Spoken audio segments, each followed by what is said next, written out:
I need you to do me a favor. I turned my eyes from the side view mirror to glance over at my boyfriend.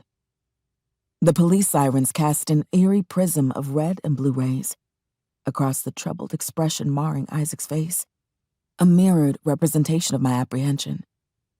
I was even more concerned when I felt the subtle tremble of his fingers as he reached across the console to touch my knee. The gesture was supposed to be comforting. He was failing miserably. For one weighted second, the only sounds that could be heard were the piercing wail of sirens and our heavy breathing in sync, almost as if we were one.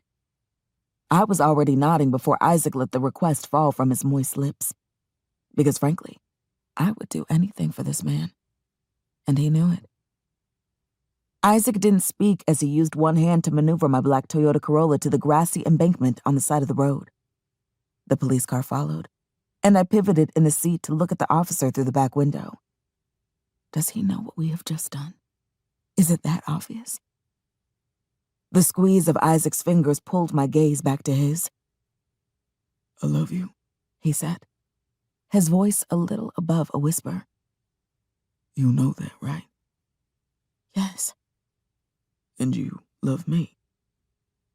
I ignored the fact that his inflection was more of a demand as opposed to a question. I answered the obvious anyway. Of course I do. Isaac nodded his satisfaction and shifted back to pull the Glock into view. It was nestled in the folds of a handkerchief, the pearl black glinting like a vicious snarl in the moonlight. I was already familiar with the gun. Hell, I had watched him use it only an hour before. I need you to tell them this is yours. He paused. And what you did. My heart galloped in my chest, even as I tore my hands from my lap and reached across the console to accept the weapon. For Isaac to make such an outlandish request, he had a plan. He had thought this through. That much I was certain. I trusted this man like the gospel. He had killed for me, for us.